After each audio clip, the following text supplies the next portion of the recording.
Hai guys, di video kali ini aku bakal bikin packing orders. Ini kebetulan pas Shopee 44. Terus aku mau jawabin Q&A yang udah aku buat di IG story 2 hari yang lalu kalau nggak salah. Nah, keburu pertanyaan kalian hilang, makanya aku mau bikinnya barengan sama Shopee 44 ini. Di video ini kan aku cuman packing doang biar nggak terlalu sepi. Ya udah aku jawabin Q&A aja. Oh iya, sebelum itu nih tuh aku punya beberapa new product kan di toko aku. Cuman nggak aku buat studio vlog part selanjutnya karena ini datangnya tuh mendadak banget. Malamnya sebelum 44, jadi aku nggak sempat buat review terus nanti editing apalagi upload. So kalau kalian mau lihat produk-produknya bisa cek di video ini atau mampir di Instagram atau juga langsung ke Shopee aku. Oke, pertanyaan pertama, ceritain awal-awal buat all shop. Jadi dari kelas 6 SD itu aku udah pernah jualan, tapi dulu itu aku sistemnya PO, jadi nggak restock barang. Kalau PO itu nanti kita tunggu ada yang beli ke kita, baru aku pesen barangnya ke supplier.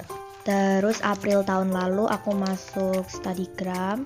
Setelah beberapa bulan, akhirnya pas Juli itu aku bikin akun untuk online shop. Ya udah tuh aku buat akun, terus beberapa minggu setelahnya di sini aku pilih metodenya tuh yang restock. Jadi aku restock barang dulu, baru aku upload barang.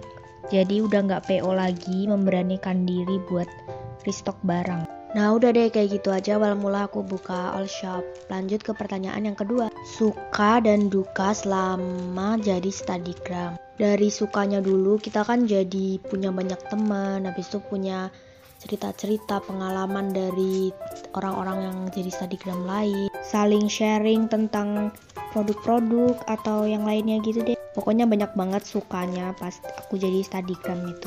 Nah untuk dukanya tuh kadang aku nggak suka kalau ada drama atau sesuatu masalah. Misalnya kayak saling colong-colongan post terus kalian repost tanpa izin, tanpa nge-tag gitu-gitu. Terus sering juga yang suka ngadain giveaway stationery atau lainnya secara fake gitu kan. Jadi dia post doang tapi dia nggak ada barangnya, jadi dia nipu.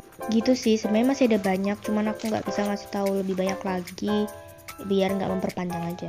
Oke, next pertanyaan ketiga. Umur berapa dan kelas berapa? Umur aku itu 13 tahun.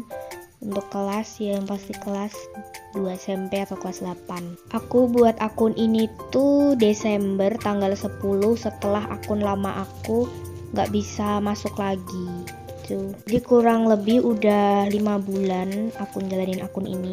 Oke, selanjutnya asal muasal nama akun.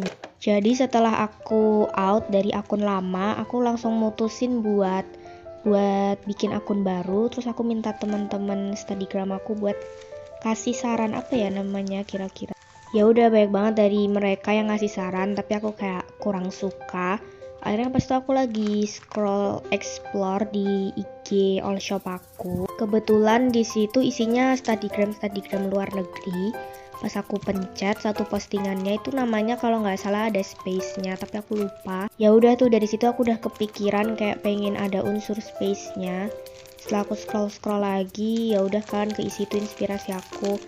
Karena nggak mau banyak mikir, ya udah aku cuman mutusin buat study space. Terus arti dari space itu kan ruang, makanya aku buat study space itu berarti artinya ruang belajar. Terus nggak tahu kenapa aku kayak mikir space itu ada hubungannya sama luar angkasa, kayak astronot terus planet-planet gitu. Ya udah terus aku di dekor profile aku sama profile highlight tuh kayak tema-tema biru. Terus di profile aku juga ada gambar astronot yang meluk planet. Udah gitu aja sih. Selanjutnya, kakak mulai bisnis stiker dan memopad sejak kapan? Terus terinspirasi dari siapa? Nah untuk stiker aku tuh udah mulai dari kemarin itu ya, pas bulan Juli itu aku udah restock stiker. Kalau memopad itu kayaknya bulan September atau Oktober gitu. Nah untuk terinspirasi dari siapanya aku nggak tahu sih, kayaknya terinspirasi dari semuanya. Tapi dulu yang lagi sering banget aku tonton itu channel YouTube-nya Kak Lala yang punya all shop Lala Craft. Karena itu menginspirasi banget, terus ngasih tips yang bermanfaat. Udah sih segitu aja, yang lainnya nggak tahu deh, lupa. Kapan pertama suka ngejurnal? Dulu pas pertama kali aku masuk Studygram, aku tuh sama sekali nggak tertarik sama yang namanya ngejurnal. Karena kayak udah ngerasa nggak bakat banget. Soalnya jurnal itu tuh walaupun orang-orang lakuinnya random, tapi harus rapi juga. Kalau nggak rapi tuh dilihatnya kayak kurang enak. Terus juga kayak boros sama yang namanya stiker, memo, perintilan-perintilan lain. Nah, tapi pas akhir-akhir tahun 2020 kemarin, antara November atau September gitu, aku kayak tertarik sama jurnal dan akhirnya aku cari inspirasi di Pinterest. Aku cari jurnal-jurnal yang Korean style karena aku lebih suka Korean style daripada vintage. Ya udah deh, dari situ aku suka ngoleksi perintilan kayak stiker sama memo sih, lebihnya ke situ. Destur meja belajarnya. Aku udah pernah buat ya kalau untuk destur. Sebenarnya meja aku sekarang udah beda dari video yang itu, tapi aku belum sempat buat dan pengen nge-remake lagi mejanya, tapi belum tahu kapan. Semoga secepatnya dan ada niat kembali. Terima kasih. Cara jadi Studygram gimana? Menurut aku untuk caranya tuh simple banget. Yang pertama, kalian butuh media buat nge-sharing notes kalian atau materi kalian. Contohnya yang sering kita pakai sekarang tuh kayak Instagram, Twitter, dan lain-lain.